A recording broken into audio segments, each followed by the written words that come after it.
श्री राघवेंद्र सिंह मुखिया ग्राम प्रधान फेंकता कमतरी जिला जालौन को राष्ट्रीय पंचायती राज ग्राम सभा संगठन उत्तर प्रदेश से जिला जालौन का जिला अध्यक्ष बनाए जाने पर बहुत बहुत बधाई हो। आप सभी का आभार, आप सबने इतना दिया प्यार दुलार। ग्राम प्रधान संगठन के ग्राम प्रधान संगठन के अध्यक्ष बनने की बधाई हो।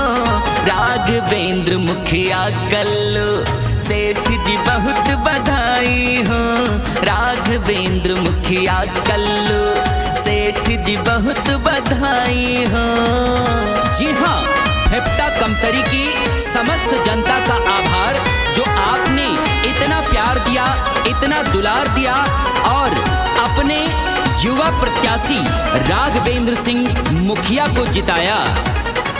फेंकता कमतरी की जनता के हो चहेते, मान सम्मान बढ़ाया सबके तुम हो बेटे, सबके तुम हो बेटे। फेंकता कमतरी की जनता के हो चहेते, मान सम्मान बढ़ाया तुम हो सबके बेटे। आगे बढ़ो अब करो अगुवाई, तुमको बहुत बधाई हो। राघवेंद्र मुखिया कल्लू सेठ जी बहुत बधाई हो। ग्राम प्रधान संगठन के अध्यक्ष बनने की बधाई हो। राघवेंद्र मुखिया कल्लू सेठ जी बहुत बधाई हो। जितने भी वादे राघवेंद्र सिंह मुखिया ने किए हैं वो सारे वादे पूरे होंगे, क्योंकि आपने साथ निभाया है तो राघवेंद्र सिंह मुखिया वादा पूरा करेंगे। जी हाँ, इस बार राष्ट्रीय पंचायती राज ग्राम प्रधान संगठन उत्तर प्रदेश से जिला जालौन का अध्यक्ष इनको ही बनाया गया है। गाँव का मान सम्मान अब बढ़ाना, फेंकता कमतरी का परचम जग में लहराना, जग में लहराना। गाँव का मान सम्मान अब बढ़ाना, फेंकता कमतरी का परचम जग में लहराना।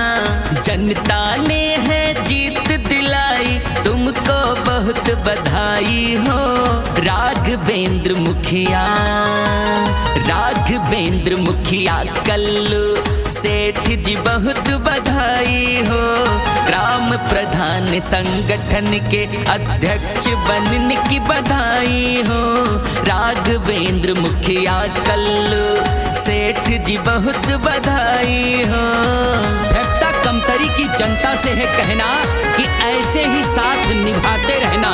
जी हाँ, राघवेंद्र सिंह मुखिया आपका बेटा है, आपकी सेवा करेगा, आपके हर सुख दुख में साथ रहेगा। बहुत बहुत धन्यवाद। होगा विकास अब होगी खूब तरक्की, कहता है गणेश सिंह, बात है ये पक्की, बात है ये पक्की।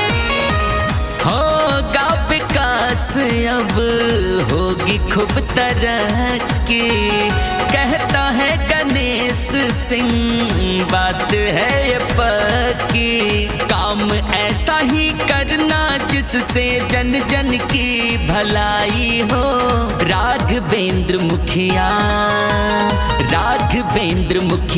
कल्लू सेठ जी बहुत बधाई हो। ग्राम प्रधान संगठन के अध्यक्ष बनने की बधाई हो। राघवेंद्र मुखिया कल्लू सेठ जी बहुत बधाई हो।